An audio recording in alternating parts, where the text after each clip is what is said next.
Right, so at the moment we're going to take a brief halt and actually just look at the sensitivity analysis of our model. So as you know from our previous mathematics courses and applied mathematics courses, it's not just enough to know the solution of the problem. You kind of also want to know the movement or the wiggle room you have in your problem.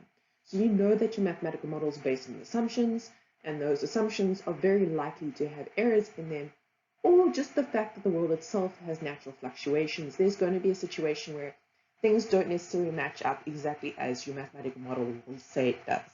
So you want to basically be able to know the safety or the bounds in which you will be able to utilize this mathematical model to actually make decisions and go from there. So this is where your sensitivity analysis comes into play. So it's going to obviously look at the effect of changing the parameters of your models. And in the case of linear programming models, it's those coefficients in your objective function. And it's those coefficients that, you know, in your constraints, you say, hey, if I actually have 3,000 of the material available, what happens if I change and I get more material? Or there's a situation like, you know, what we've been seeing where, you know, you have a situation where your canals get blocked or something like that and your materials drop. So would the model still be viable, or do I actually have to go back and, you know, reanalyze the entire problem? Okay, so there are three kinds of sensitivity analysis or sections that we can look at. We're going to look at two of them in this, you know, lecture, but you're going to have your objective function coefficient sensitivity, and that is that situation where, again, you have your objective function, you have your C1, you have your X1, your C2, your X2, etc. And what you're going to do is you're going to actually investigate how much you can change one of these coefficients while leaving the others the same. So you basically say, okay, I'm going to change C1 and all the others remain exactly the same. How much can I change this C1? In other words, how much can I change the C1 so that I still have the optimal solution that I originally solved for? And in other words, that gives you a thing of, could I increase or decrease, you know, the profits or cost kind of thing, which is useful because, again, life fluctuations, you know, like the cost of materials is going to change. So you investigate your range or optimality for each of these decision variables, and you find this range and it helps you figure that out. Next up, you have the right-hand side sensitivity. So that is where you have, you know, your constraints, and you have your A11, X1 plus your A12, X2 plus, etc. And now it's already in standard form. We work with this in standard form, equals to, you know, like your B1 situation. And what we're going to do is we're going to investigate changing this B1. So you'll have like B1 plus the change in B1 kind of situation. And you investigate how much can you change that B1 parameter or B2 parameter or B3 parameter, whichever one of your constraints, so that again you still have the optimal solution that you originally solved your model for. And in other words, you still have the basic variables are the basic variables, and your non-basic variables, well, you don't really care about them that much. But the range that you can change it so that you're still at the optimal solution. And again, this is to make sure that, you know, you do have fluctuations occurring, but it's also going to help you also look at the fact of, if you have like a narrow range of optimality or a narrow range of feasibility, those are the decision variables and the constraints that you're going to have to pay attention to, because they're the ones that are like most important in your model kind of situation. The smaller the range, the more impact they have on your solution. Then there's another thing under right-hand sensitivity, and that is shadow prices. So shadow prices is slightly more of an economic kind of a term, but it's connected to your right-hand sensitivity because it's how much can you change the parameter of the constraint, that B value, by 1. So it works out how much it's going to impact, you know, your objective your optimal solution if you just increase that B over there by 1. So you have your range of feasibility that gives you the full range of the change in B. And your shadow prices is basically if that change in B1 was equal to 1. And it gives you a value that basically shows you the impact on the optimal solution. So it's connected to the optimal solution value. So what we do is we change B1 by 1. How much of impact does that constraint have on the optimal solution value? So then whether it increases or decreases it, that's going to be its shadow price. And then you have the last one, which is the introduction of more variables and constraints. Now here we're not going to cover it in this lecture, but you have a situation of, if you remember how you set up your simplex method, adding another variable is not exactly going to change your basic solution or basic feasible solution, because again, the constraints impact how many basic variables you have.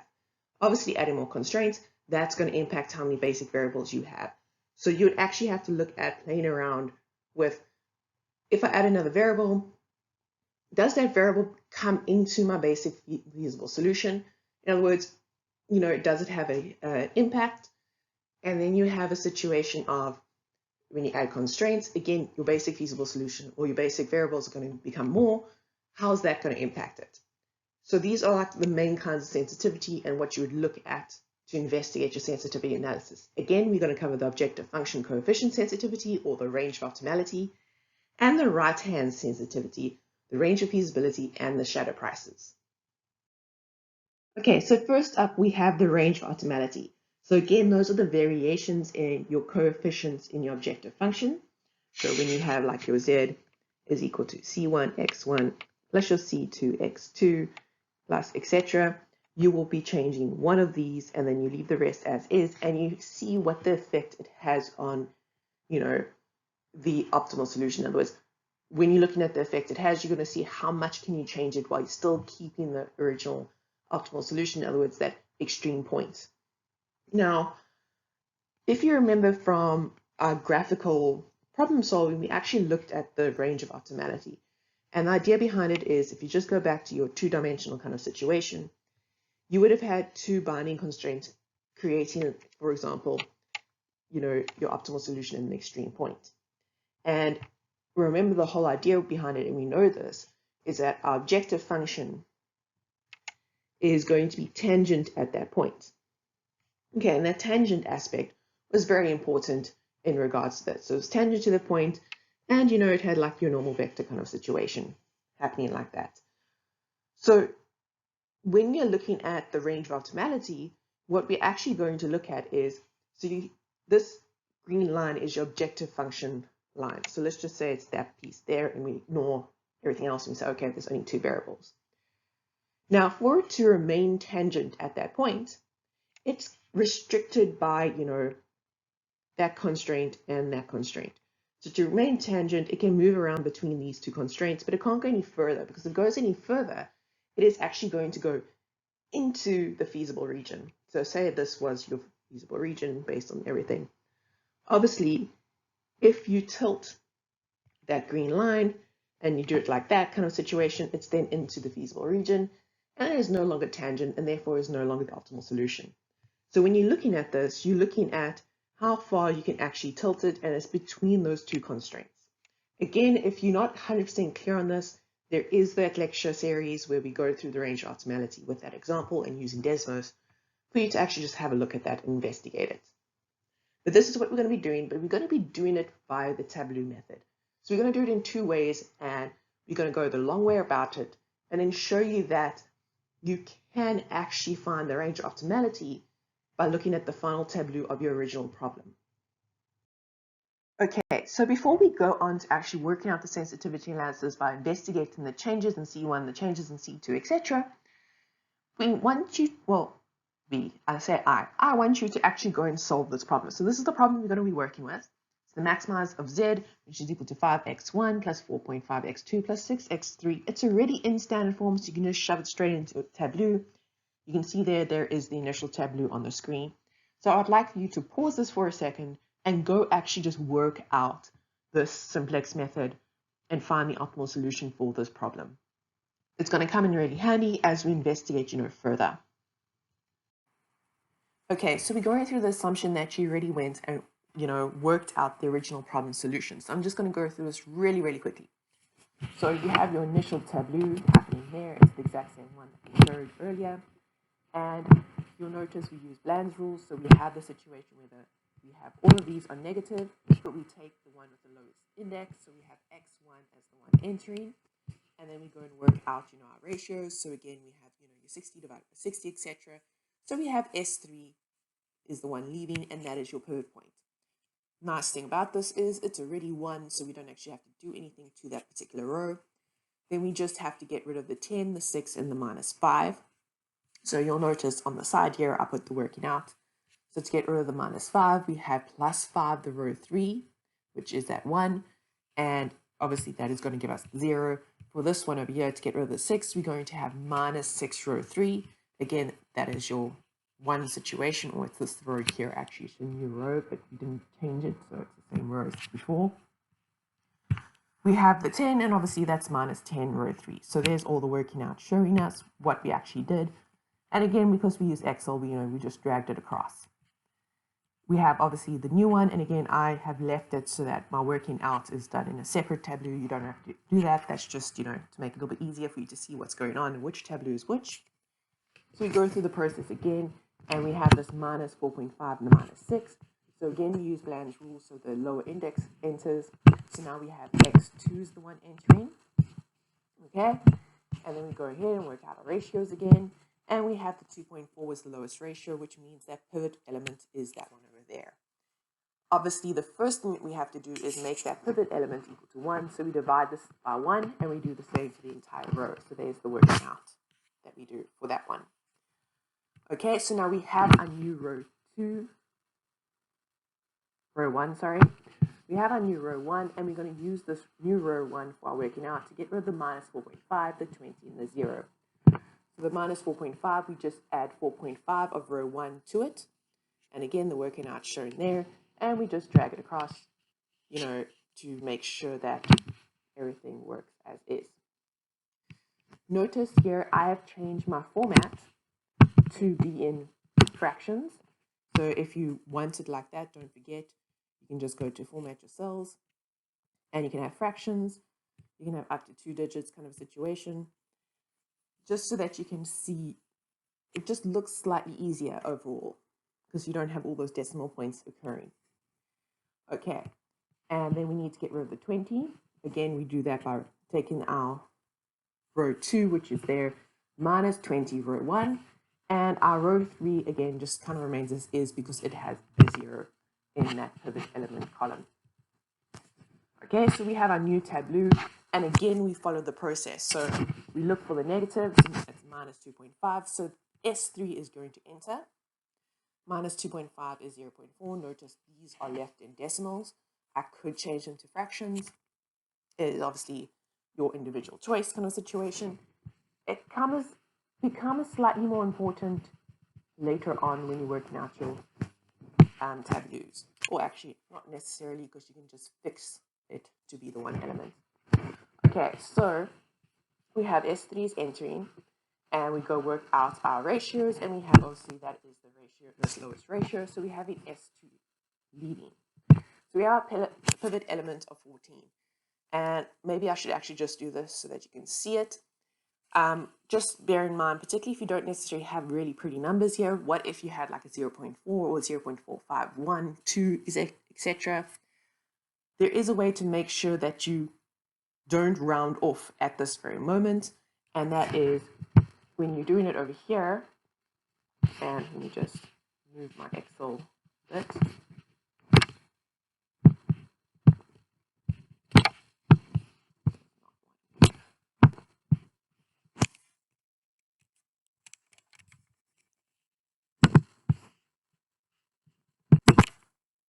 Okay, I'm back and it's moved a bit. Instead of saying, up here divide by 14, I could also say, $H, capital H, $40. And that is going to make sure that with the dollar signs is the fixed one is always going to be H40 that is used in my calculation. And then I can drag it across, obviously, there. And I can drag it across here. And if you go ahead and just look in your formulas, it will always be that H40. So that is a slightly better way of doing the approach, particularly when it comes to pivot elements where you are making it equal to 1, so that you keep, the full number when you're doing your working out. So just bear in mind with that. Use it, don't use it. It's useful. Okay, and again, we go through the working out. So there we have the plus 0.4 R2 kind of situation. We could have, again, utilized that idea where we actually use the value that is showing in there. Look, it's actually minus 0.3999999, etc. We could actually go ahead, and I've done it already, where I actually use, the dollar signs there and times by H48. Just no dollar signs there, so that I keep, the accuracy and the rounding off together. Okay, so that's just a little, useful to use it, don't use it kind of situation. Okay, so we go through again and we make all the rest zeros, and we see we are finally at the final tableau. And we have our basic variables. We have x1 is 6 to the 3 over 7, x2 is 4 to the 2 over 7, s3 is 1 to the 4 over 7. Okay, so we're back now to the problem, and we're going to now look at the changes in the coefficients. So let's start with the change in the coefficient of C1. So that's going to be this one over here, because we follow the approaches of C1, X1, and so on. So what we're going to do is we're going to change this to 5 plus the change in C1, and nothing else changes. That's the only thing that's going to change. And then we're going to investigate finding the optimal solution, with this 5 plus the change in C1. So we're going to try and end up, with our final tableau again. So remember our original problem, that's this initial tableau is there on the screen. We're going to change this, and it's going to be obviously 5 plus the change in C1, or you can write it as minus 5 minus the change in C1. And then what we're going to do now is we're going to go through the entire tableau method again, utilizing minus 5 minus the change in C1, which is like, when you use the M for the big M method, you can do your working out. I'm going to obviously go through it, utilizing Excel and a lot of cheats and knowledge, but you can go ahead right now and pause it and work out the final tableau with the initial tableau as minus 5 minus the change in C1 in place of that minus 5. Okay, so here we're working out again, now utilizing that change in C1 parameter. I very lazily labeled it as C1 kind of situation. And yes, you can do this in Excel. It's going to suck just a little bit. You can also do it by hand. I would have suggested that you try it by hand at least once so that you can get the hang of it kind of situation. But what I've basically done is in my Z row, I don't have it necessarily as values. I work it out without the change in C1, and then I add whatever requirements change in C1 is, to that row when we're doing the working out. So here again, I've just labeled it as C1, and we go through the process. So notice again, my working out tableau doesn't have that change in C1 in it. I add it afterwards in my actual tableau. So here we have again the situation of, X1 is going to enter, and your S3 leaves, exactly like the original working out of the tableau, with our pivot element, which is thankfully, already the 1. So we have our new row here. There's no extra working out needed for that row. And we have the same kind of approach, for the 6 and the 10 as we had when we worked out the original tableau without that change in C1. Where things change is obviously with the Z row. So our working out here for the Z row is actually 5 plus the change in C1 times row 3. So that's where, the working out changes. So now we have a situation of, obviously when we going through this and working it out, we're going to have a situation where when we do this working out, the easiest way to do this is actually just come through to this one over here, make that equals, and you have your Z row, your original Z row there, plus 5 times row 3, and that's where we get the 5 aspect from it. And then we say, okay, now 5 will change in C1 times row 3, and that's where we get the change in C1. So I've just done it, like that kind of situation. I've done a slightly lazy way. So you can do your working out without the change in C1, and then add the changes to C1, the rest of it. Because notice you can separate this. It can be Z plus 5 row 3 plus the change in C1 times row 3. And then you can just add it afterwards. Do the same thing, obviously, for this one over here. You have that situation where you get the 40 plus, and then you have your 8 times the change in C1. Okay, or you can just do it by hand. It's a very short problem, so you can go ahead and do that. And we go through the process again. So we have the very next one, and the very next one again, we have that minus 4.5. So things are pretty much staying the same. You just have the, this change in C1 just hanging around everywhere. And we go through the process. So we do the working out. In this case, the working out is pretty much exactly the same as before, when we did just the initial tableau without the change in C1. However, we should be aware that it is going to have an impact wherever C1 is in the Z row. There is going to be an impact where it just kind of hangs around. So again, in the situation, you'll notice I do the working out without the change in C1, and I just keep track of what's happening with the change in C1. So it's 4.5 R1. 4.5 R1 is just that 1, so it's only going to affect the original 5. So we have that minus 2.5 kind of situation, plus the change in C1. Okay, again, just note here, it's that minus 2.5 plus the change in C1, and that's because she had 5 plus the change in C1 there. She had 5, plus 4.5.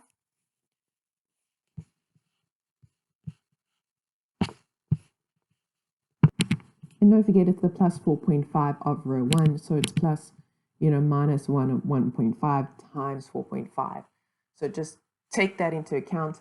So remember, you have your row 1, that's the one that came in because the x2 entered.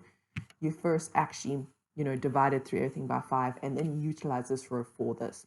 So again, you could do the working out and then carry just through your changes with your change in C1. So you get minus 2.5 plus the change in C1, which if you look, at the working out without the change in C1s, it's minus 0.4. That is minus 2.5. And the C1 still stays there as is. There's been no change to it yet. Okay, and the same with this one over here. It's 54.5 and the 8 change in C1. So again, it was just your Z row plus 4.5 row 1, and row 1 had no changes in C1s in it. So, it didn't really make an impact or an effect. Okay, and then we go through.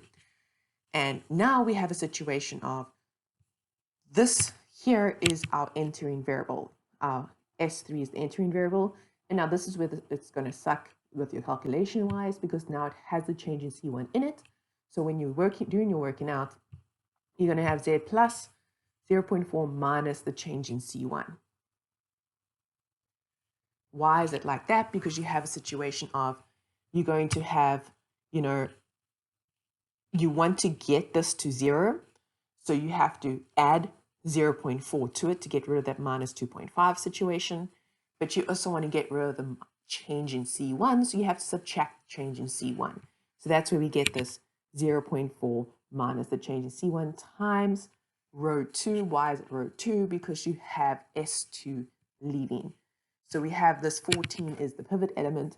So the first thing we have to do, obviously, is fix row 2. And again, it's exactly the same as our original working out. We divided through by 14. So we have this row 2 already kind of situation. But again, this is where it's going to suck a bit because we have that minus change in C1 times R2. So you can do the rest of the working out as per normal. Nothing actually changes. But then we actually have to go ahead and investigate the situation. Obviously, that one's 0.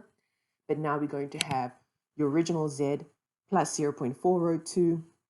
That part is fine, because you have your 50.8. And let's just do it like this. Equals, you have your 50.8 plus your 0.4 times your row 2, which is that one over there kind of situation. Okay, let's just bear this in mind here. It's actually rounded off, so that's a very bad idea. So we go to H. I used the wrong row, that's why. I'm being an idiot. 0.4 times would be useful if I actually used row 2, in other words. So you have your 51.3 upon 7. So those are like your actual values. But now you have to be like You have 8 change in C1 minus 1 4.7 change in C1. Where does that come from? It comes from that, equation there we worked out. So we first worked out the full values, then we had to go ahead and work out the others. Obviously 8 minus 1 upon 4 upon 7 is 6 and 3 upon 7, and that's where that 6 and 3 upon 7, the change in C1 came from. And we do the exact same thing for these ones over here. So we have, again, we can work out the whole numbers or the actual numbers, variables numbers first, and then we can work with the changes in C1. The nice thing here is, obviously, it's just minus the change in C1 times root 2. So you'll see that you have a situation of minus 1 4.7 up there. I've just made it into, improper fraction. Okay, so we have minus 1 4.7 is 11.7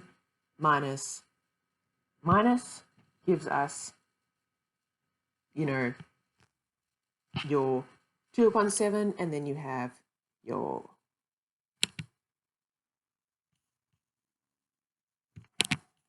just a heads up here. This is actually a plus, a minus, and minus is a plus. Minus and a minus is a plus. And obviously, a minus and a plus is a minus. Okay, so there we have our working out, obviously, for our next tableau. Now, you would already notice this kind of sucks a bit because you have to go through the working out of taking that change in C1 all the way through your working out. But I have some good news for you. It's going to come up in the next slide. Okay, so now I've taken that final tableau with the change in C1 and just pasted it onto the screen. So right now we have a situation of, we have our Z row, but we know there's some conditions in our Z row that's needed for the optimal solution to be optimal. What are those conditions?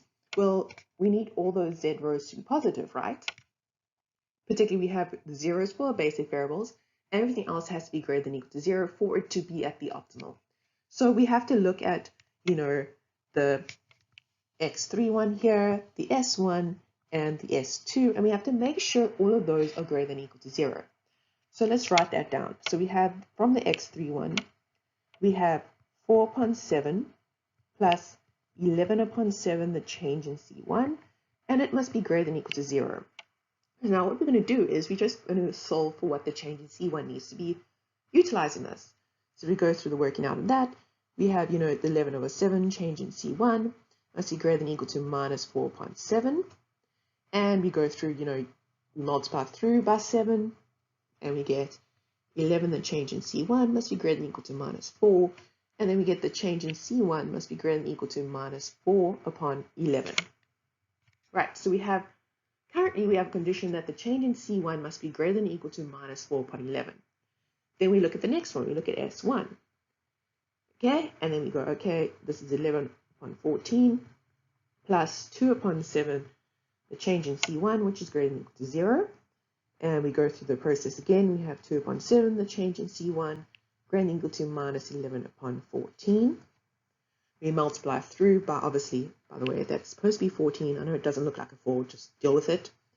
So we have multiply through by 7, we have change in C1 is greater than or equal to minus 11 upon 7.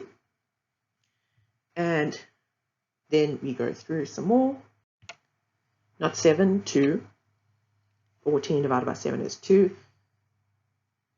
Please know your basic maths, unlike me. Okay, and again, we go through, we multiply everything through by 2 there. We'll divide through everything by 2. And we get the change in C1 is greater than or equal to minus 11 upon 4. So now already, when you're working this out, you have your change in C1 must be greater than or equal to minus 4 upon 11. And the change in C1 must be greater than or equal to minus 11 upon 4. Obviously, when you're looking at this, anything from minus 11 upon 4 to minus 4 upon 11 are not going to fit the conditions of the first one. So you already have a situation, you already know that, this minus 11 upon 4 is actually not making a difference to the boundaries that this one has already placed. So just bear that in mind kind of situation. So next up we have S2, and again we go 1 upon 3.55 minus the change, let's do this in the same order we did the previous ones, 1 upon 14, the change in C1, greater than or equal to 0, And we go through all the working out again. So again, we have, minus 1 upon 14, change in C1, greater than or equal to minus 1 upon 35. Okay, we multiply through by minus 14. If you multiply through by minus 14, you have the change in C1, your sign changes, and you have 14 over 35. So we have the change in C1 must be less than or equal to 14 over 35, which is also, you can divide through by 7, 2 upon 5. Okay, so again, we now know that our change in C1 has those limits on it. So let's create, the set of limits in which it's going to meet all those conditions. So again, we go through the process and we already know that that one's going to make a difference. That one's already incorporated into that one there. And then we have, the change in C1 must be less than or equal to 2 upon 5. So we now have a range.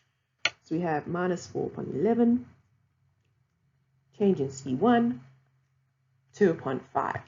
So that's the range in which all conditions hold for the change in C1. So that is going to give us, the range for the change in C1. So the range of optimality for the actual C1, you have to include the C1 value in it. So remember in our case, our C1 was 5. When we looked at that, we had Z is equal to 5x1, etc., etc. So our old C1 was 5.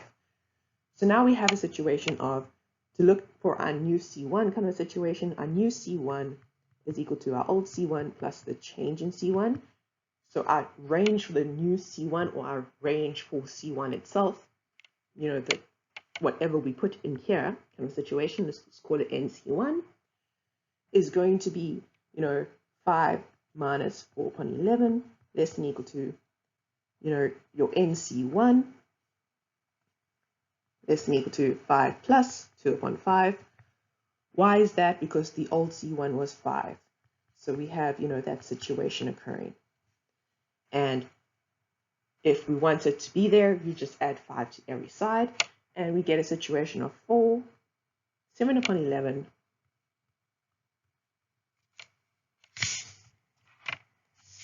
and 5, 2 upon 5. You don't have to call it NC1. You could just call it SC1, but I think it just makes it a little bit easier for you to differentiate between the value that it currently is and how much it can change.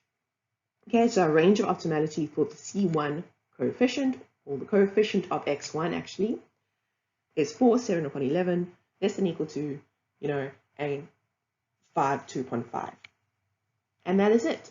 So we have the range of optimality for the coefficient of x1. So this is the range of optimality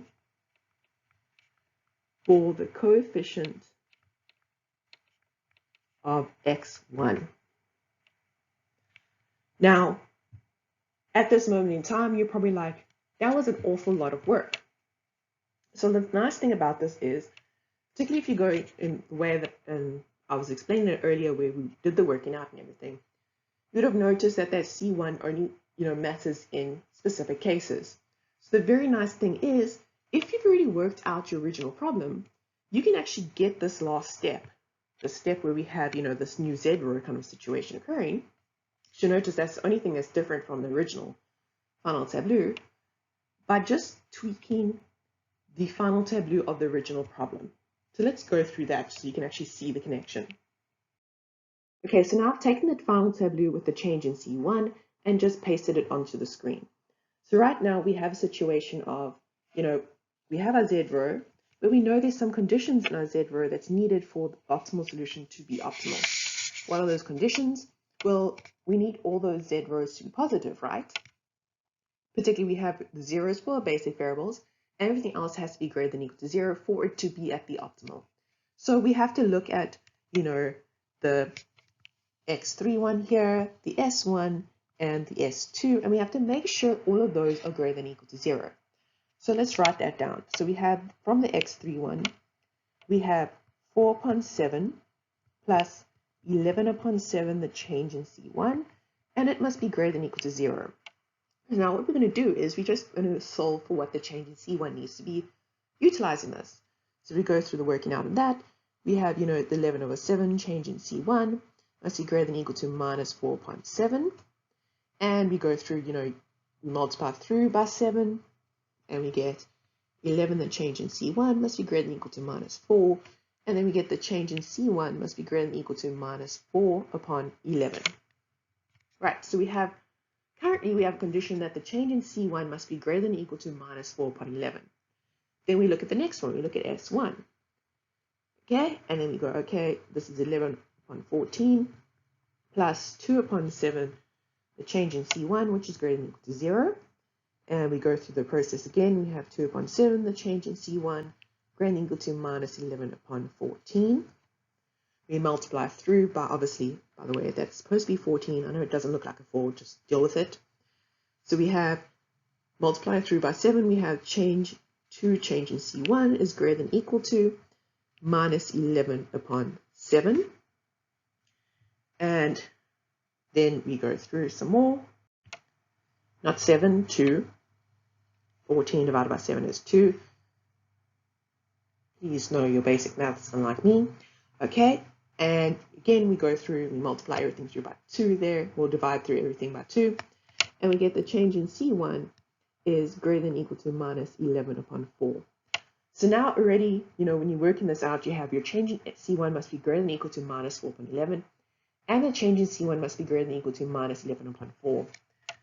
Obviously, when you're looking at this, anything from minus 11 upon 4 to minus 4 upon 11 are not going to fit the conditions of the first one. So you already have a situation, you already know that, this minus 11 upon 4 is actually not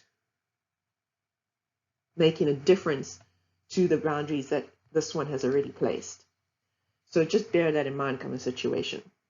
So next up we have S2, and again we go 1 upon 3.55 minus the change. Let's do this in the same order we did the previous ones. 1 upon 14, the change in C1, greater than or equal to 0. And we go through all the working out again. So again, we have, minus 1 upon 14, change in C1, greater than or equal to minus 1 upon 35. Okay. We multiply through by minus 14. If you multiply through by minus 14, you have the change in C1. Your sign changes, and you have 14 over 35. So we have the change in C1 must be less than or equal to 14 over 35, which is also, you can divide through by 7, 2 upon 5. Okay, so again, we now know that our change in C1 has those limits on it. So let's create, the set of limits in which it's going to meet all those conditions. So again, we go through the process, and we already know that one's going to make a difference. That one's already incorporated into that one there. And then we have, the change in C1 must be less than or equal to 2 upon 5. So we now have a range. So we have minus 4 upon 11, change in C1, 2 upon 5. So that's the range in which all conditions hold for the change in C1. So that is going to give us, the range for the change in C1. So the range of optimality for the actual C1, you have to include the C1 value in it. So remember, in our case, our C1 was 5. When we looked at that, we had Z is equal to 5x1, etc., etc. So our old C1 was 5.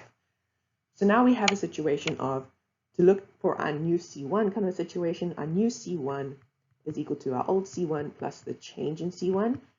So our range for the new C1, or our range for C1 itself, whatever we put in here kind of situation, let's call it NC1, is going to be, 5 minus 4 upon 11, less than or equal to, your NC1, less than or equal to 5 plus 2 upon 5. Why is that? Because the old C1 was 5. So we have, that situation occurring. And if we want it to be there, you just add 5 to every side, and we get a situation of 4, 7 upon 11,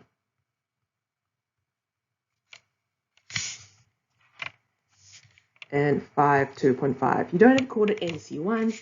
You could just call it SC1, but I think it just makes it a little bit easier for you to differentiate between the value that it currently is and how much it can change. Okay, so our range of optimality for the C1 coefficient, or the coefficient of x1 actually, is 4, 7 upon 11, less than or equal to, and 5, 2.5. And that is it. So we have the range of optimality for the coefficient of x1. So this is the range of optimality for the coefficient of x1. Now, at this moment in time, you're probably like, that was an awful lot of work. So the nice thing about this is, particularly if you go in the way that I was explaining it earlier, where we did the working out and everything, you would have noticed that that C1 only matters in specific cases. So the very nice thing is, if you've already worked out your original problem, you can actually get this last step, the step where we have this new Z row kind of situation occurring. You'll notice that's the only thing that's different from the original final tableau, by just tweaking the final tableau of the original problem. So let's go through that so you can actually see the connection. Okay, so on the screen is the final tableau of your original problem and the one where you have your change in C1. Now, you'll notice it's actually very, very similar. You'll see what's happening there is you have your 4 upon 7, there you have your 4 upon 7, you have your 11 upon 4, there you have your 11 upon 4, you have your 1 upon 35, there you have your 1 upon 35, and you have your 51, 3 upon 7, 51, 3 upon 7. The thing that changes is here you have, the change in C1 situation occurring. So the nice thing about this is, particularly the way everything works, is you could have gone with the assumption of, okay, you solve for a situation where you had the 5, right? And now you have a situation where you have the plus your change in C1, which, so for this one, it was just your minus 5, and this one was your minus 5 minus your change in C1. So you could actually go back to the original problem's final tableau and go, well, I did not account for that minus the change in C1. This one over there. And you can actually put it in over here. And then fix your tableau like you fixed the tableau in the past, when you had your artificial variables and so on. You know that your basic variables, your Z row must be 0, but you can use row operations to get rid of it. So that's what we're actually going to do. So instead of going through the working out, starting it from scratch, reworking out the entire problem, the way that this is set up allows you to just basically go back and say, hey, I accounted for minus 5. I did not account for that minus the change in C1. Let me now see how I can fix it. So how is that going to impact? So by just putting it into that Z row of your final tableau. So let's go ahead and do that. Let's use a fresh piece of paper for this. So there we have the original final tableau. We're going to change this. We're going to see this is actually minus the change in C1. Where does that come from? Because remember, you had the minus 5 minus the change in C1. You've already accounted for this minus 5. We did not account for this minus the change in C1, which means we still have that minus change in C1 chilling over there. And now remember, we had that situation of you didn't necessarily have to use Blaynes' rule. Blaynes' rule just, stops you from cycling. So the fact that we have the minus change in C1 still there just means we need to just continue, our process. So we have to just fix it. So we fix that minus the change in C1. How do we get rid of it?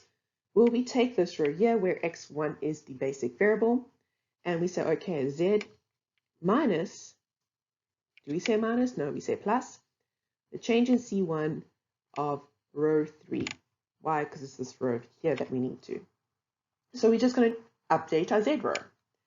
So if we say plus the change in row 3, and I'm not going to redraw the entire table, I'm just going to have that Z row there and keep it pretty much, the same as above.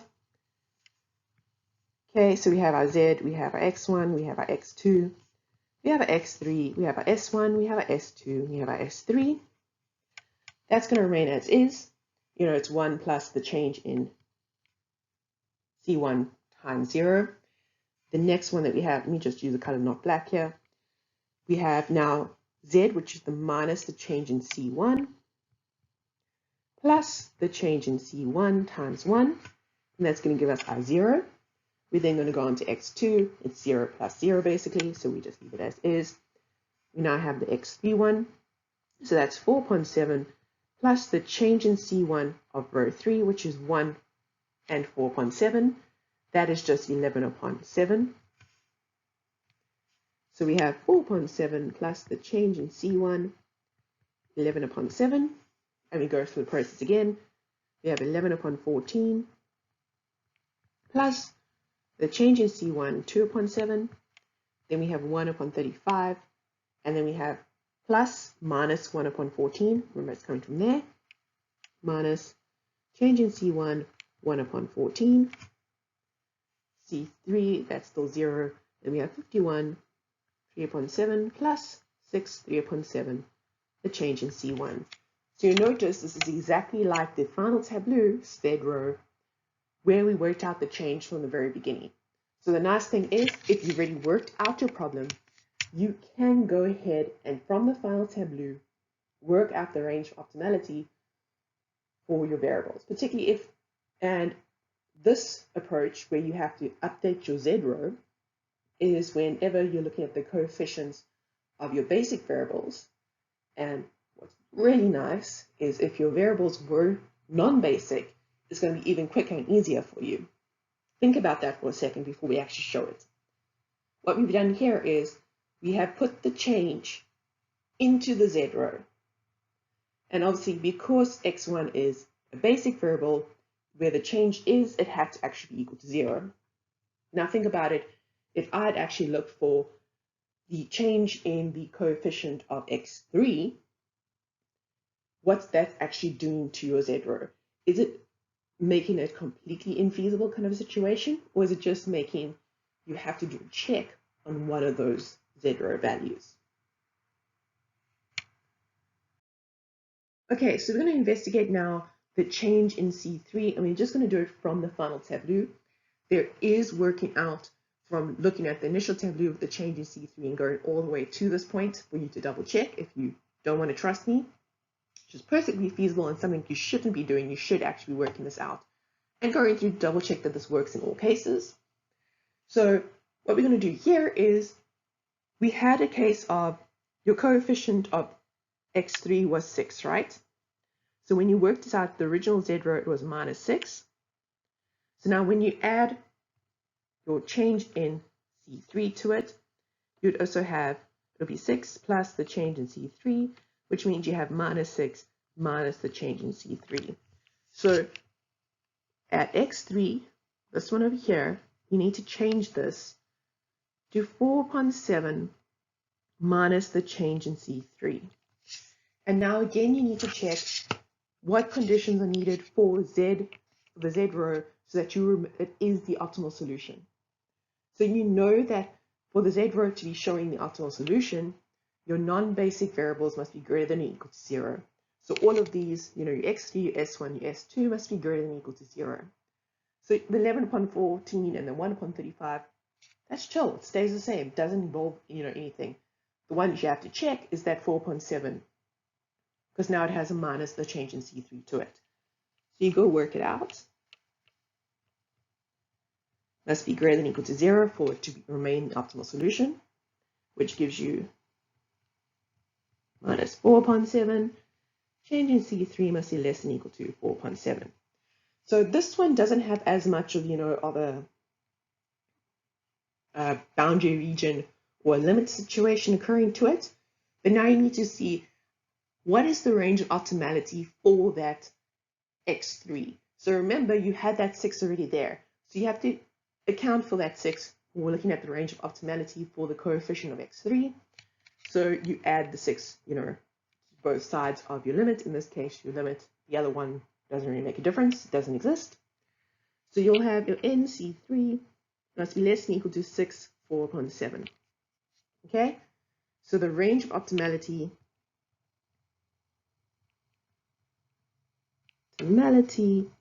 for the coefficient of x3 is just less than or equal to 6, 4 upon 7.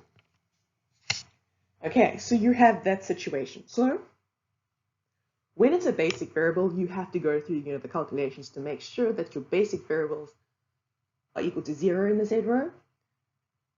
If it's a non-basic variable, it's a little bit quicker for you to handle. You just have to basically fix that particular block in your Tableau to look at the range of optimality. But we're going to actually continue from this point here. And this is, okay, so we have the range of optimality. What happens if we start to break this range of optimality? So what happens when we're on the boundary and you're about to leave the boundary? And the reason why this would be important is because obviously fluctuations do happen, and you kind of want to be able to look into the future to investigate as, the person that is utilizing that model to see where you should be putting some focus or some interest in, your problem for the situation of when it actually reaches the boundary or when it's going to break in that kind of situation. So what we're going to do is we're going to investigate which parameters would leave if we have a situation of the range of optimality for like x3 is broken kind of a situation. Or, when we have x1, what is going to happen there? And in that regard, it's going to be a situation of, okay, x1 is going to, leave. Well, not necessarily x1 will leave. You'll actually have to investigate with all your ranges of optimality for your coefficients, which variable is going to leave if that boundary is reached, and then which variable is going to enter when, that boundary is reached. So let's go and investigate that. And the thing is, we're going to have to keep track of things now. And we did kind of sort of keep track of things when we worked out for the change in C1. So let's go back to the change in C1 and work from there, because that one's the slightly more interesting one to investigate. Okay, so we're going to investigate one step further in our sensitivity analysis to actually determine what happens if our coefficient is on the boundary of those ranges of optimality. Can we figure out, which variable is going to leave the basic variables and which variable is going to enter the basic variables? And that gives us, again, some idea of how exactly we should plan in the future, or the kind of decision variables we should be focusing on, because perhaps they are going to bring us more profit or something like that. So it gives us a better understanding of the model itself and allows us, for future planning, future proofing kind of situation. So what I have here is I have the working out that we worked out for the range of the change in C1, and we're just going to quickly add in the rest of the working out that took place on that page to give us the range of optimality for the coefficient of x1, which was C1. So again, we just had that 5, minus the 4.11, and we have, again, it's the range of optimality of the coefficient of x1. I just want to be slightly obvious about this so that you can connect it up with the decision variable, because that's the thing that's kind of important. Less than equal to in the 5, 2 upon 5, and this was 4, 7 upon 11, and again, 5, 2 upon 5. So now we have, okay, what if we on this boundary here, so we end up being like 4, 7 upon 11, and we are obviously decreasing further. So we're reaching that point where it's no longer going to give us that optimal solution. Can we figure out which element is going to leave and which element is going to enter? And the thing is, we can. So when we're working this out, remember when we went through this working out, we had, okay, x3, and then we put the x3 there, and we said, okay, 4.7 plus 11.7 change in C1, etc.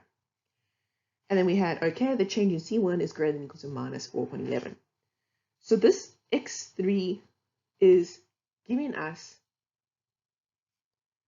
that minus 4 upon 11 situation. Okay, and then we had a situation of this one, S1. S1 was already included. It was already included into that one there. So x3 is, that non-basic variable x3 is providing us a bound for the optimal solution to remain, optimal. It's providing the lower bound.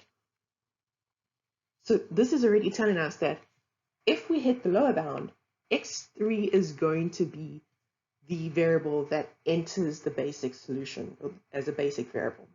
Why again? Because you have this x3 will to be greater than or equal to 0. It's creating, a boundary situation. So the moment the change in C1 is more than that, we have a situation of it is no longer going to be positive. And the fact that it's no longer positive means it's a negative one, and obviously a negative one in the Z row is the one that obviously enters. Okay, so for the lower bound, X3 would enter. Again, we have a situation S1 doesn't really play a role. It's already incorporated into the X3, so don't really care about it. Then we have S2, and S2 is creating an upper bound for us. So we have a situation of if we reach the upper bound, your S2 will enter. And again, it's a situation of if your change in C1 is greater than 2/5, then this, piece over here is no longer positive. And that means it's negative, and that's what we mean by it is entering. So just be very careful with that. Acknowledge, what exactly is happening here with the upper and lower bounds. So you're going to have a situation where two of these, elements of your Z row are going to be creating your upper and lower bound for your coefficients, right? For the range of optimality. And the ones that create the upper and lower bound, they're the ones that are going to enter if, your ranges are broken. So if you start exceeding your range or exceeding your bound. So we have a situation, the lower bound X3 enters, the upper bound S2 will enter. Now it's a case of, right, so which one leaves? And then we just go back to thinking, how exactly do we work out the tableau method? So we have a situation of, we know that once we know that like S2, for example, is entering, we work with the ratios. So then we have a situation of, we just go back to this and back to that, and then we can work out our ratios there. So we have 4, 2.7 divided by 3, 35. We have the 1, 4.7 divided by 1.14. With the 6 and the negative, so we don't really care about that. And we have a situation of, your 1, 4.7 divided by your 1, 1.14 is the smallest ratio. And so we have, okay, there's the smallest ratio, which means S3 leaves. So we just work out exactly how we used to work out with the tableau anyway, which one is going to leave by utilizing the minimum ratio test. So the only thing that's really new here is you have to just think and understand how your tableau method works and understand that, okay, the 4.7, the change in C1, etc., the X3 is creating a low bound. And obviously, if the low bound is broken, that means that that one in particular is broken. And that means that the X3 enters. Then you work out the minimum ratio test the same way you'd normally do it to work out which one's going to, leave. And the same for if it breaks the upper bound. And you do this, obviously, for all your different variables. You can do it for all your different variables and your coefficient ranges and so on. Okay, so we're going to look at the sensitivity analysis regarding variations in the right-hand side of the variables. So let's first, discuss that. That is to do with your constraints. So you have your A11, your X1, plus your A12, your X2, plus etc., etc. And you have a case of equal to B1 kind of situation. Originally, you would have a situation of, your A11, your X1, plus your A12, your X2, and you would have, some form of inequality there. You'll have greater than or equals to. So, and the B1, and then you have usually a slack variable chilling out over there to fix it from inequality to an equality. Now, if we go back to the two-dimensional case for a second, we have, our X and our Y plane, and let's just put down some constraints. So there's a constraint over there. There's a constraint over there, and let's add in another constraint. Kind of over there kind of situation. Right. Now, if at the moment that is your extreme point with where the optimal solution is, you have the two binding constraints. You have the blue and the green, right, are binding constraints. Colorblind, it's this one over here, and it's this one over here. Okay, so those two constraints are the binding constraints. Now we're saying, okay, we're going to change the right-hand side of the variable. That is your y-intercept. So just remember, you have your y equals mx plus c. When you originally did this, you would have had, x plus y is equal to b1 kind of situation. Then you make y the substitute formula. That's where the intercept situation comes from. And you're altering this b value, so you're altering the intercept. So you're not altering the gradients or anything, you're just changing the y-intercept. So what that's going to do is, say we're looking at the green one, for example. Now we're going to move the y-intercept up. What's that going to do is it's going to move, your line as you go through. It's just going to move it across and move it across, move it across. Now, at some point, there's going to be a situation where it is no longer the one that's binding everything. So if this was, your feasible region kind of a situation, and this green line moves to the point where, that red line is now the thing that's actually creating a binding point, then you're no longer going to be at optimal. So there's going to be a range, how far you can move that y, that green line across, before it no longer is a binding constraint, and therefore no longer is part of the optimal solution. So, and there's also going to be, well, there could be a situation where you move it down, and it will no longer be binding as well. That is technically a situation that can happen if you move it like, down to here kind of a situation. So there'll be a range that you can move your line up and down kind of thing with the y-intercept, where it will no longer be performing as the binding constraint for the optimal solution. And that's the thing that we're investigating. Okay, so just a recap here, kind of a situation. We're looking at making the y-intercept increase or decrease, and that moves the line up. We have an example of if we increase the line, where the line would be, it's this one chilling up here. And we have an example of the decrease sitting over there. We have a situation where once we move it past a certain point, so right now we have our basic feasible region, sitting up here. We have a situation of, if we had to move this line up, the y-intercept up, it will eventually reach a point where this constraint is the one that becomes binding, and the green constraint is no longer binding. Where it's sitting there now, it's no longer binding. So the top part of the green, it is no longer binding. And that is, going to give us our boundaries for those y-intercept values, because we want it such that our extreme point is still being bound by the same constraints, because then we have the same basic variables and going from that kind of situation. So we're going to investigate that. So to investigate that, we have to go back to how do we write our constraints. So again, we have a11 x1 plus a12 x2 plus etc, etc, etc. We usually have less than or equal to or greater than or equal to, and we have b1. Now I'm just going to work with slack variables here. Obviously you can work with surplus variables and so on. We change it to standard form because obviously we need standard form for our tableau. So we have, that plus S1 gives us our B1. So those are the things that are in our tableaus. Now, if we wanted to investigate the change in B1 with our original initial tableaus, we could just say plus the change in B1 there and go through our working out with the change in B1 there all the way through. Obviously, we've determined that that kind of sucks and we don't really like doing that. But luckily for us, there is a quicker method or quicker way, and that is because of how the slack and surplus variables work. So remember, you added this slack variable in to get your inequality. So it's just a variable, it's just like a placeholder kind of situation to give you the equality. Now you have increased this here. Okay? If you've increased that there, well, you can technically still get the original equality out by incorporating this change in B1 into that slack variable. So that's actually how we're going to do it, how we're going to trick the system kind of thing. It's not really a trick. Actually mathematically correct. You can go double check it by going through the working out.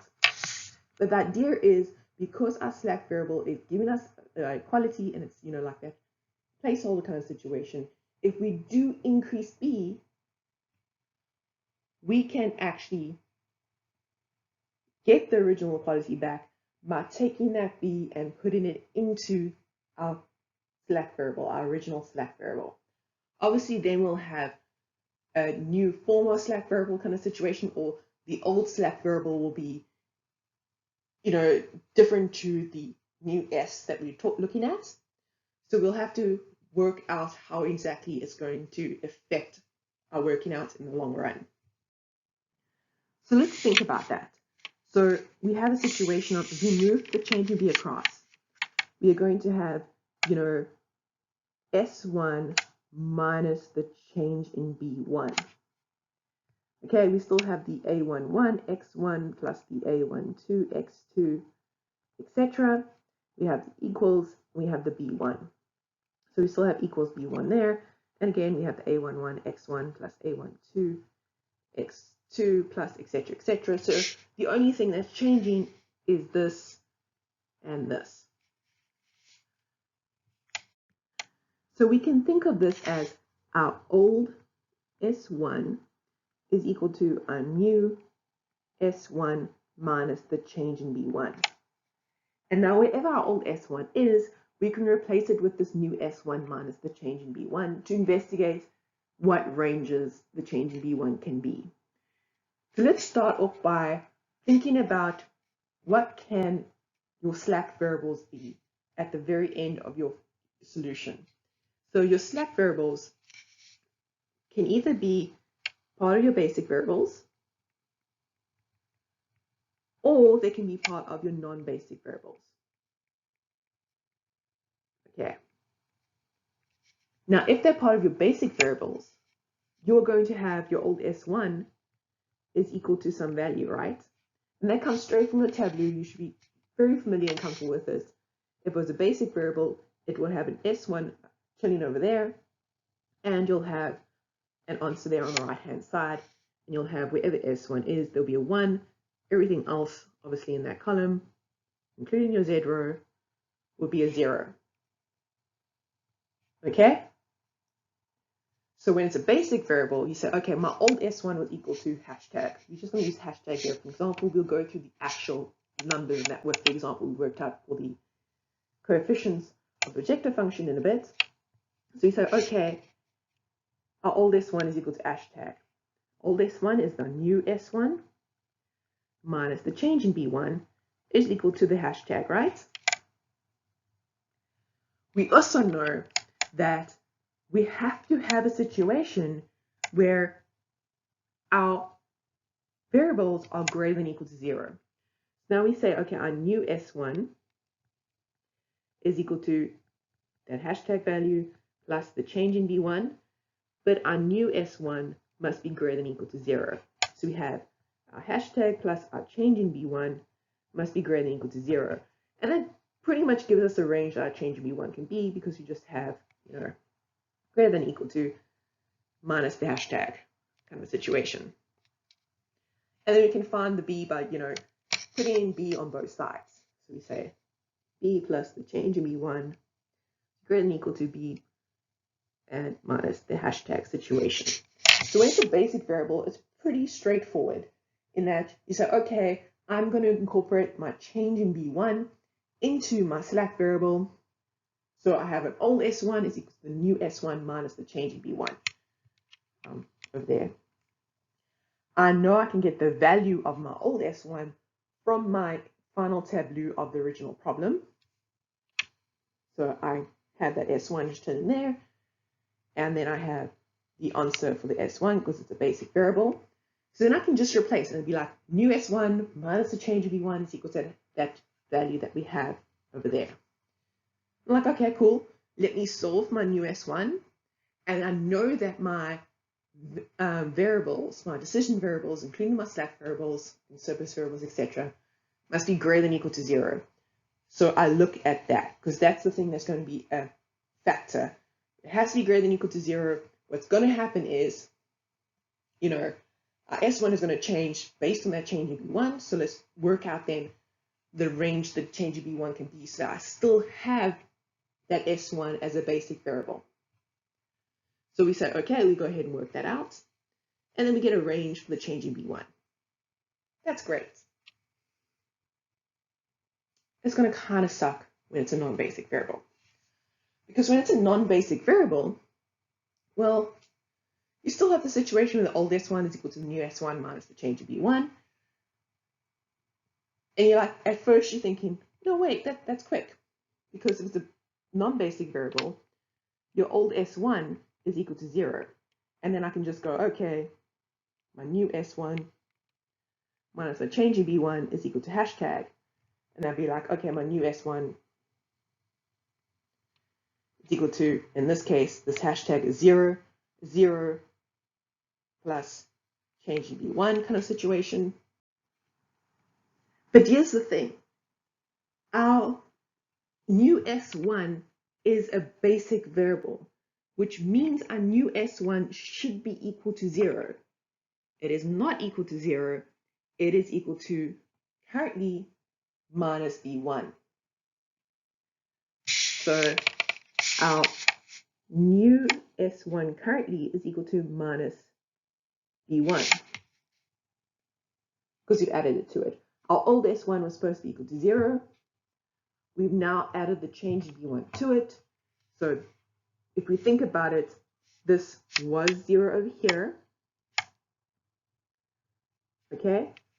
We come through and we're like, okay, it was 0. Now we have that minus the change in B1 turning over there. So that new S1 value is actually equal to minus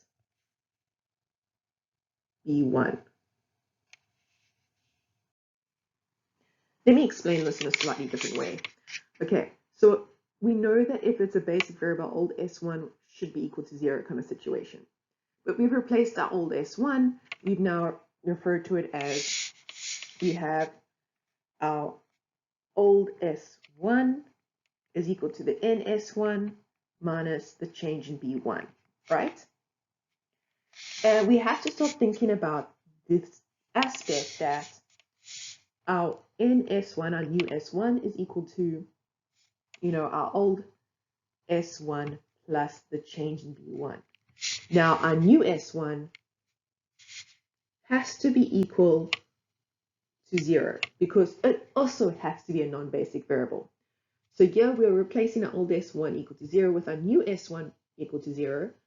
And for that to happen, our old S1 plus our change in B1 must be equal to 0, which means our old S1 needs to be replaced with minus the change in B1. Okay, so again, we have a situation of we're still utilizing the idea that the new S1 is equal to hashtag plus B1 kind of a situation. And we're still solving, for a situation, but now it's going to be very, very specific because we're going to have a case of instead of having a situation where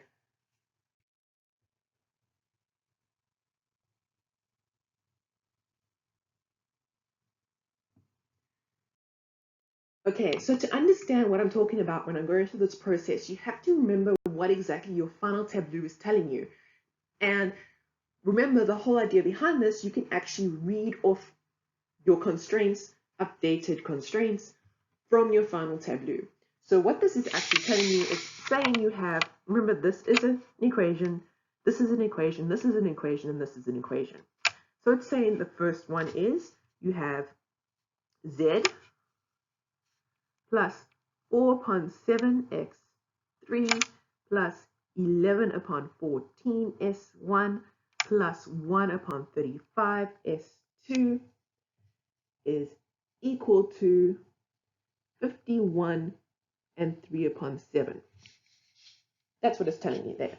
Then you have your next one, and it's basically saying you have x2 minus 2 upon 7 x3 minus 1 upon 7 s1 plus 3 upon 35 s2 is equal to 4 and 2 upon 7. Then the next one is saying you have minus 4 upon 7 x3 minus 2 upon 7 s1 plus 1 upon 14 s2 plus S3 is going to give you 1 and 4.7. Then the last one is you have x1 plus 1 and 4.7 x3 plus 2 upon 7 s1 minus 1 upon 14 s2 is equal to 6 and 3 upon 7. So that's actually what your tableau is telling you, remember. And you have a case of your x3, your s1, your s2 are equal to 0 because they're non-basic variables. So you'd have that's equal to 0, that's equal to 0, that's equal to 0. So it gives you that 51, 3.7. Similar situations of here. You'd have zeros, you know, and so you'll have x2 is equal to 4, 2.7. Same for the next one and the next one. That's what that tableau is telling you. And that's something you have to remember because that's how we actually reading from what I just explained previously. So let's just do this now for a second. We are now going to look at x1 plus s3 equals to 8. So we're going to look at the range of feasibility for the third constraint. So if we look at the range of feasibility for the third constraint, this one over here, and the reason why I'm choosing it is because S3 is a basic variable, so it's going to be a little bit quicker for us to look at. We have a situation of we're going to have x1 plus s3 minus the change in b3, third constraint, so b is 3, is equal to 8. So we're going to have this as a factor.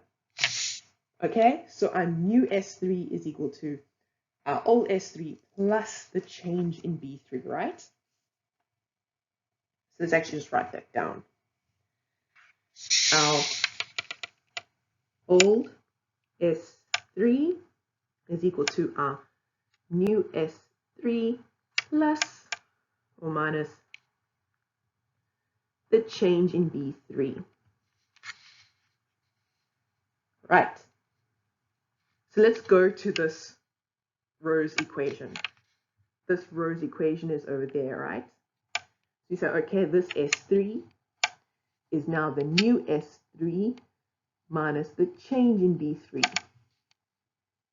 Okay? And let me just rub everything else out so you have some space. So you can actually see what's happening here.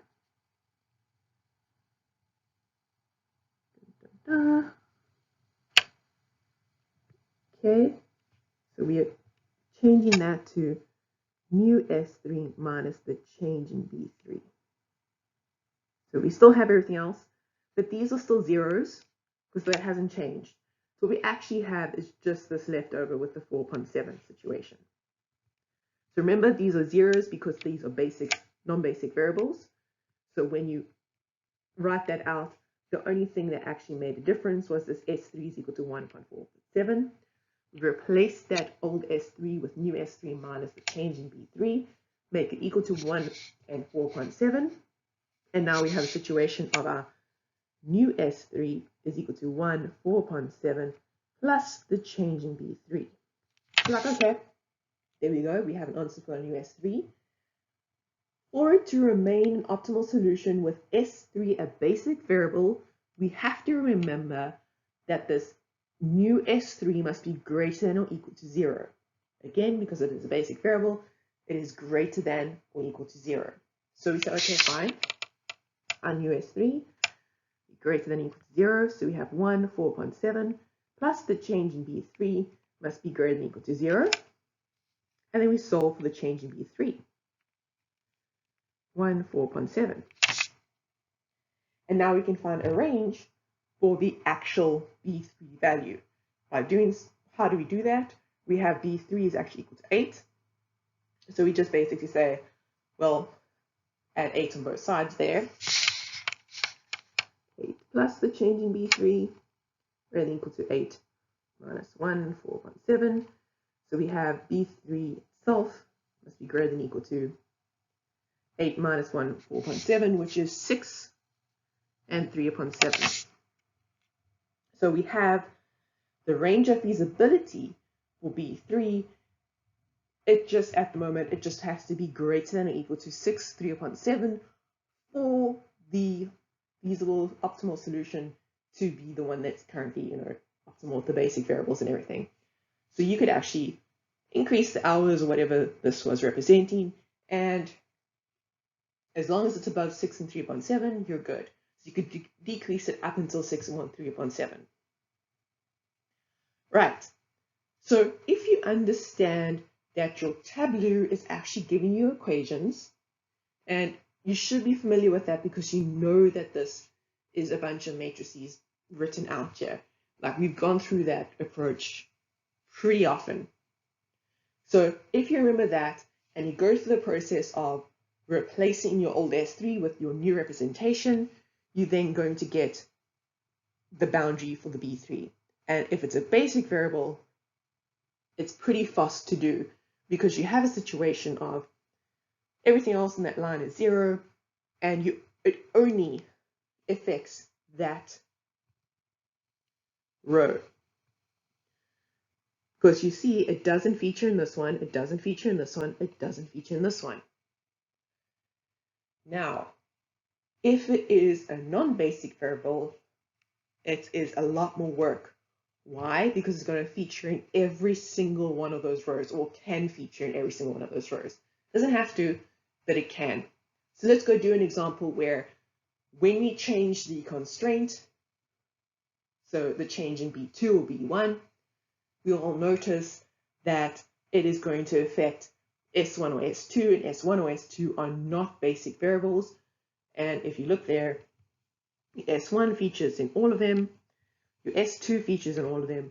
So you actually have to go ahead and double check all your conditions. So let's go do an example. Okay, so we are going to look at the change in B2.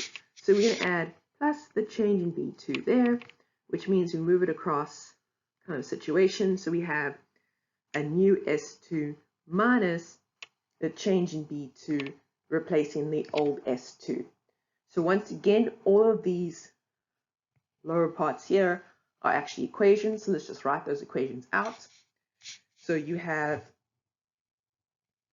your Z plus 4.7 x3 plus 11 upon 14 s1 plus 1 upon 35 s2 is equal to 51 and 3 upon 7. We have x2 minus 2 upon 7 x3 minus 1 upon 7 s1 plus 3 upon 35 s2 is equal to 4 and 2 upon 7.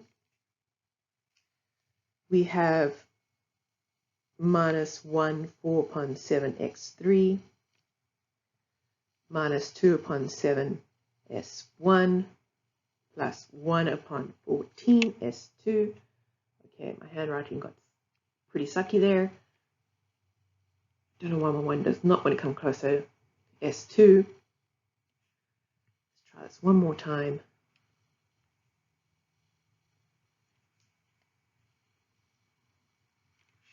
Good enough.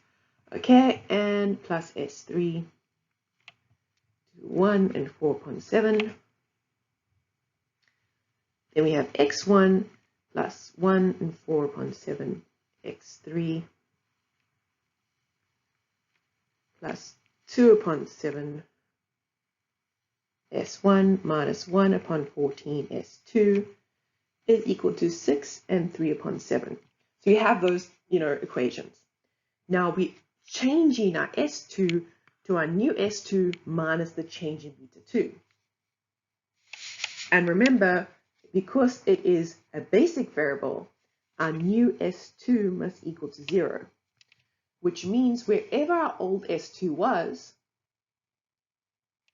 we have to update it with a case of our old s2 must equal to minus beta 2 for this new s2 to be equal to 0.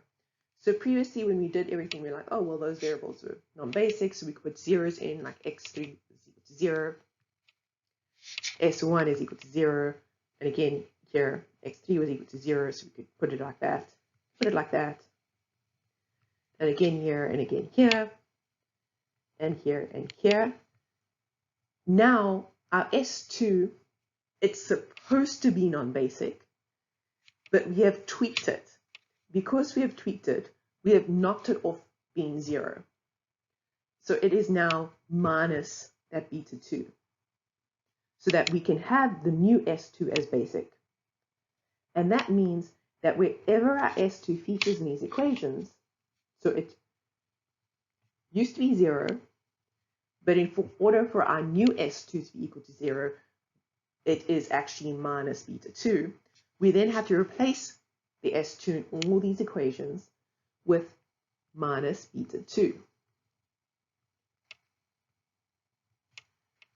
Minus beta 2 and minus beta 2. Right. And that means we have to investigate, particularly these three here, because they still have to be equalities where the stuff works out, which means the thing that's changing is this x2 value, this s3 value, and this x1 value. So the thing is, this non-basic variable is affecting our basic variable values. And we need to make sure that this non-basic variable, where it's affecting these values, is going to do it in such a way that the basic variables still remain basic variables. And that means we have to investigate so that our x2 is still greater than or equal to 0, our s3 is still greater than or equal to 0, and our x1 is still greater than or equal to 0. So before I go on to a new page, I just want to quickly neaten up our equations. We know that that's equal to 0, so we don't actually have to care about that. We don't have to care about that, right? So I'm just crossing out everything where it's multiplied by 0.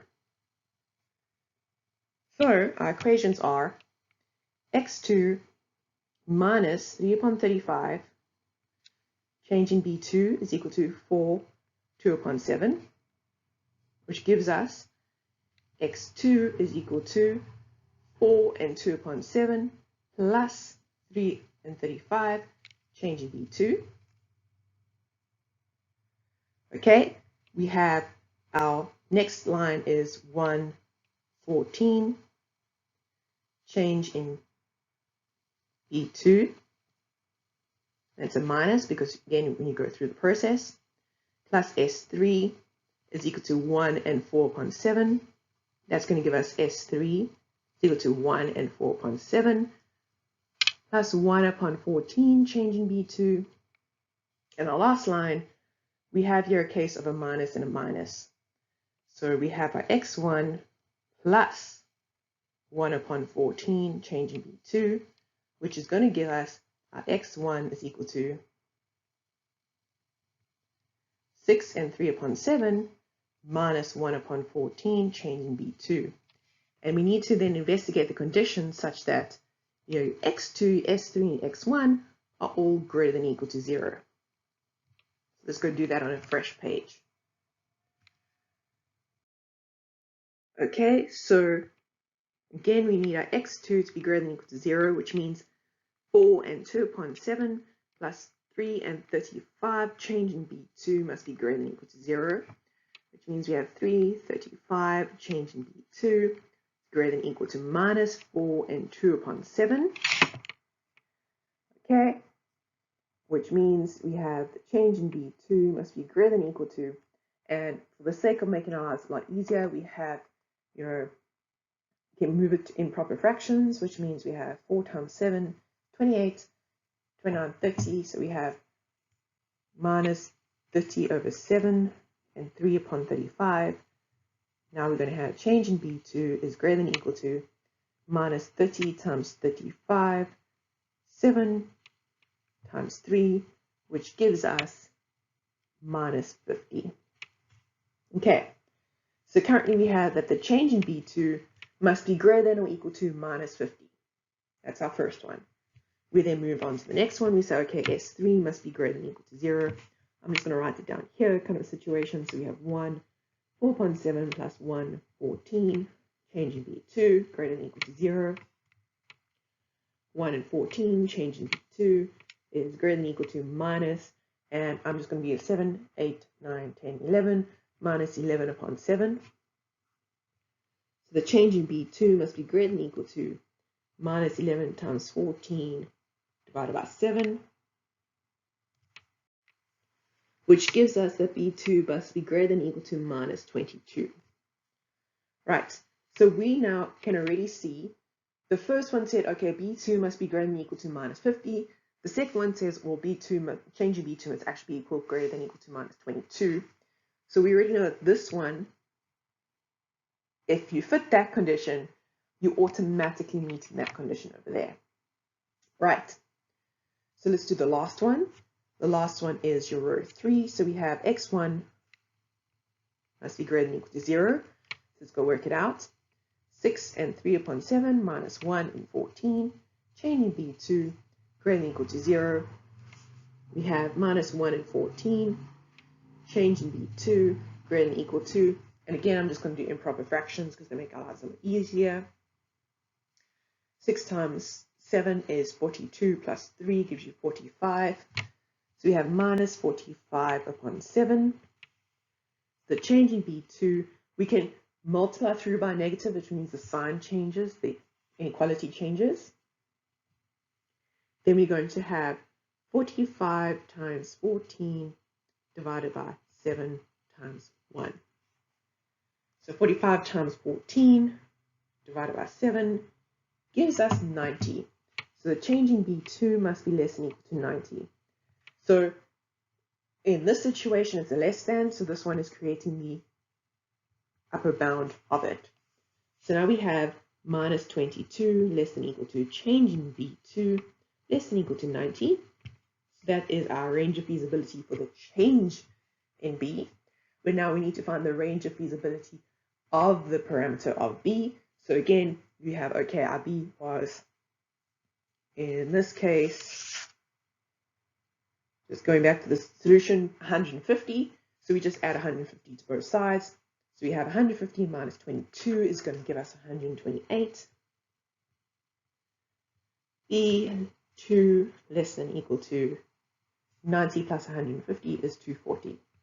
So our range of feasibility for the parameter B2 is between 128 and 240. Anything more than that, and your optimal solution is going to change. And yes, you're probably thinking, do I have to also check now which variables enter and exit based on if it breaks this range? And yes, you can actually do that. So let's go ahead and investigate that now. It's going to be very similar to when we investigated elsewhere.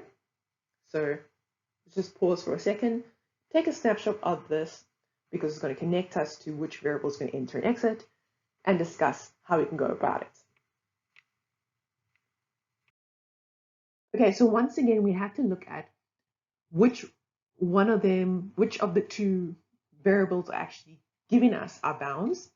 So here we have our lower bound, and our lower bound is connected to the S3. So if we go below our lower bound, our S3 is going to exit. Okay, so our S3 is going to exit. Why will our S3 exit? And when previously we spoke about, when we did the working out, we spoke about the entering first. Well, in this situation, it is our basic variables that are creating the constraints. So if our basic variables are no longer greater than or equal to 0, they are exiting our basic as a basic variable and becoming a non-basic variable. So our S3 will exit if we have a low bound in this situation, and the one with the upper bound is the green, and the green is connected to x1. So we have x1 will exit if we reach the upper bound. So that's how we figure out the ones that exit. Now we need to figure out which ones enter, which means we kind of have to just go backwards a bit from how we previously did it, because remember we used to work out which ones enter first and then work out which ones exit. Okay, so we figured out that if we go on the boundary of the lower bound, S3 will be the variable that leaves. If we go on the upper bound, x1 will be the variable that leaves. So it's connected with row 2 for the lower bound and row 3 for the upper bound. So let's work with the assumption that we are breaking the lower bound. So we're working with row 2. So let's first highlight row 2 here so we can see what we're doing. Right. Now you know that S3 is leaving, and that means that you're going to have a situation where one of these has to be equal to 1. So one of the non-basic variables becomes basic, right? And for it to become basic, its pivot element situation has to be 1. So we're working with this row, and we know that there's a situation where one of these are going to become 1. How do we figure that out? Well, let's just go with looking at it at the moment. So we have, for the x3, we have minus 11 upon 7. To make that equal to 1, we're going to multiply by, minus 7 over 11 to get it equal to 1. If we look at S1, we have minus 2 upon 7. We would multiply it by minus 7 upon 2, get that equal to 1. And then we have 1 upon 14. We multiply it by 14 upon 1 to get equal to 1. So we have a situation where we have some sort of parameter is going to make it supposedly equal to 1. So this part is not necessary, but I just want you to see the in-between kind of steps. So in this situation, you would be like, okay, let's make this variable, which variable, let's call it just T1, for example. So we're going to multiply, so T1 is going to be one of these things. And we're going to multiply this row by this T1 variable. Okay. So you'll have T1 chilling there, T1 chilling there, and T1 chilling there kind of situation. And this will become T1. And you'll have, T1 over there as well. Next up, for the variable to enter, so not only does the pivot element have to be equal to 1, so currently that T1 is going to make one of them equal to 1. You also need the situation where one of these has to equal to 0. It has to connect with the one that's a pivot element, but overall, when you're looking at everything, you know that either x3, s1, or s2 must equal to 0. Okay, how do we get that equal to 0? We get that equal to 0 by taking the old z row, and remember we multiply by something with the row where the pivot element is in.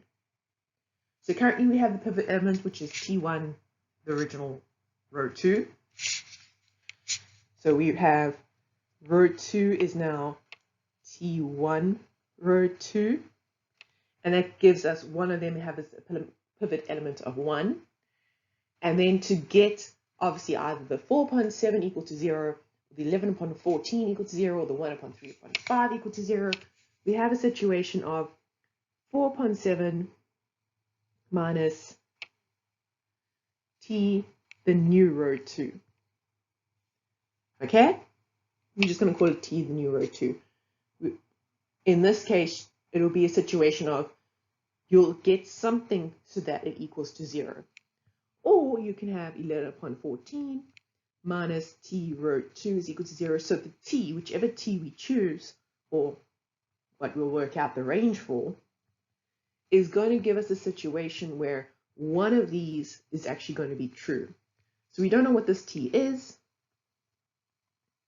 but we do know that once we have that new row kind of situation, we multiply it by something and we subtract it so that we automatically get a situation where one of those is equal to 0. Now, if you're thinking about, oh, but we first had to edit the green row and we had T1R2, well, that's automatically incorporated in here. So we could have said all of these as T2, right? And then we could have said, okay, well, this R2 is actually equal to T1R2. And we could have then a case of 4 upon 7 minus T2 times T1, R2 is equal to 0. And what we do is we skip all those steps basically, we just combine those two together and say, okay, there's some T that fits there where one of these is going to give us our 0. Okay? So when we're working out everything like this, we'll have a case of, we'll change this, and it'll be 4 upon 7 minus t times the original row 2 values, which is minus 11 upon 7 in this case. Then you'll have 11 upon 14 minus t minus 2 upon 7. And then you'll have 1 upon 35 minus t 1 upon 14. Okay? And you'd be like, okay, all of those have to fit the condition of greater than or equal to 0. And why? Because they are going to become a basic variable, and a basic variable has to be greater than or equal to 0. Then we go through investigating all those cases. We technically also have to investigate the case of S3, because you're going to have a situation of your S3 was a basic variable, but now it's going to be non-basic. And for it to be non-basic and optimal, you're going to have a situation where it is greater than or equal to 0. So again, you have to check the one that is exiting, because it's going to become non-basic. And then for your solution to still be at optimal, you have to have it so that it is positive. Okay? So you have your 0 minus your t1, or your t actually, and 1 must be greater than or equal to 0. So heads up, I keep on saying minus, but we do it in such a way so that we can actually just say plus to make our lives easier. So remember, the positive and negative aspects can be included into the parameter t. And if we do it like this, we can have a situation, that's a lot quicker for us to solve the value for. Okay, so we have z plus t times row 2, that's the row of the exiting variable, and that t absorbs, all the in-between steps of that t1 and that t2 aspect. And then we solve for the situation that obviously non-basic variables, one of them is going to become basic, so we just look at the case of where all of them are greater than or equal to 0. But then we also need to check, the original basic variable, which was 0 there in the Z row, the updated version of it is also positive because of the fact it is becoming a non-basic variable. If you want an optimal solution still, it needs to be a positive in the Z row. So now we have to go work out those 3 equations and find the upper and lower bounds. And then obviously go from there, whichever one is actually constraining our t situation is the one that is going to enter. Okay, so all I've done on this page so far is I've just written out those, equations. Now bear in mind that this one is going to be a non-basic variable, so it can't be the one that is going to enter or exit. So it is not actually, giving you your limit. It's telling that t must be greater than 0 for this whole situation to occur. But when you're looking at your bounds, you'll be looking at one of these 3 is going to create the bound that, and those are the ones, or that is the one that is going to be the one that enters in this situation. So let's go and solve for t.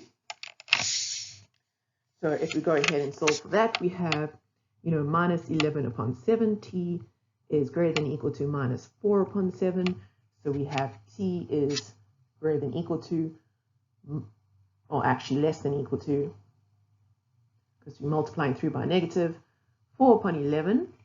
Then we have the next one, we have obviously a case of minus 2 upon 7, t is greater than or equal to minus 11 upon 14. And again, we're going to have t is less than or equal to, taking the minus sign out. We'll have 11 upon 2, and then we have 11 upon 4. And then we have the last one, we have 1 upon 14 t must be greater than or equal to minus 1 upon 35. So we have t must be greater than or equal to, minus 14 upon 35. And then we have t must be greater than or equal to 0. So when you look at this one here, we have t must be greater than or equal to 0.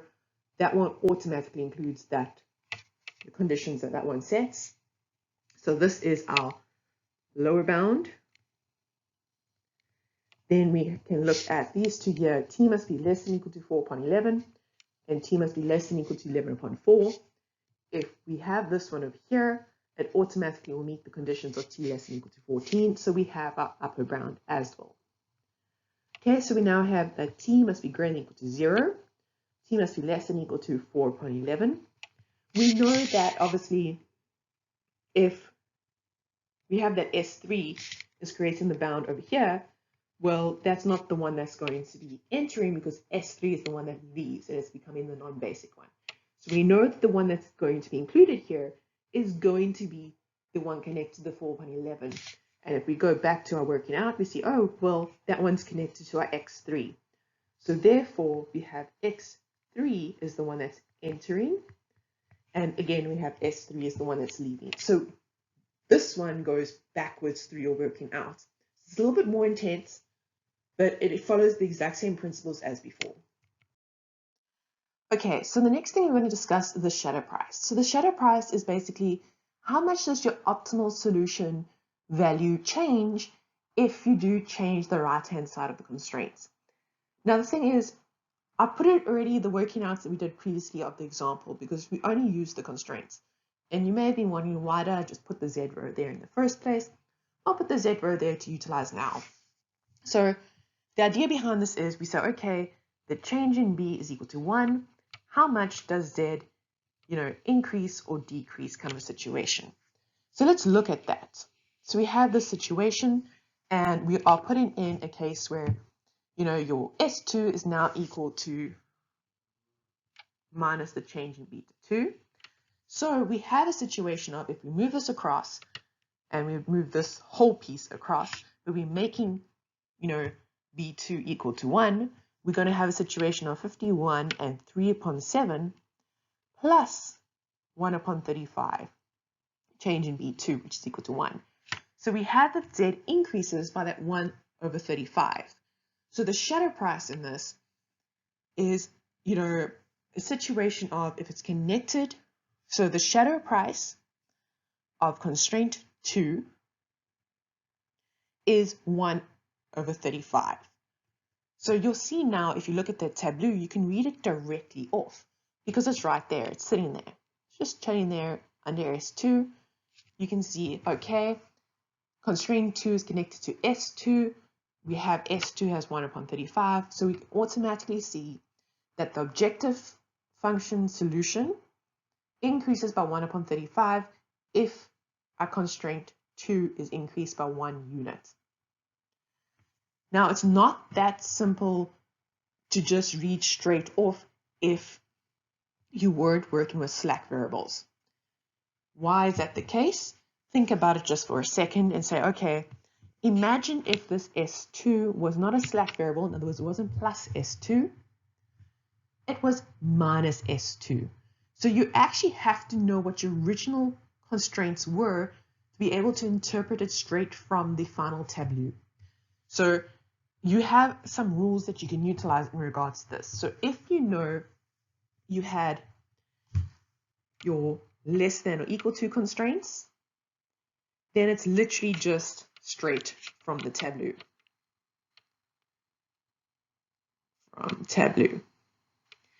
If you had your greater than or equal to constraints, in other words, you then had, your surplus variables, then it will be negative of your values in your tableau. So negative values from tableau. Okay? And again, that makes sense because you'd have minus S2 there if it was a surplus variable, and then you'll have minus and a minus, which gives you a positive, and then when you move it across, it gives you that negative. Then you have the equal to constraint. And when you have an equal to constraint, we haven't discussed it here, but what you do is you put in an artificial variable to just absorb, your increase. So what you would do there is you'd just look at the artificial variable connected to that constraint. So equal to, it's the artificial variable that you look at. So you would transfer, or you would actually make your linear programming problem in standard form. And obviously, if you have inequalities and you have less than or equals to's, you have slack variables, and it's exactly how we've done it now. If you had greater than or equal to's, you'd have surplus variables. And the thing that changes, obviously, you would have minus the surplus variable. And that means that when you're changing everything about, you would have a minus and a minus, which means wherever you put your negative B2 with your slack variables, you would just put your change in B2 instead. So instead of just having a negative the change, you have positive the change. Why? You should have minus S2, for example, and that's going to be replaced by minus S2 minus the change in B2, which means you'll have NS2 plus the change in B2. Okay? And that's why also when you look at this, you'd have, when you're reading it straight from your tableau, if you know your constraint was greater than or equal to constraint, you just take the negative of that value from your Z row. If you had an equality, you wouldn't have had slack or surplus variables. So in order to, facilitate this process, you would just add an artificial variable to it. So kind of like, when you had your whole surplus two-phase method kind of situation. In this case, you would leave an artificial variable to absorb your B values.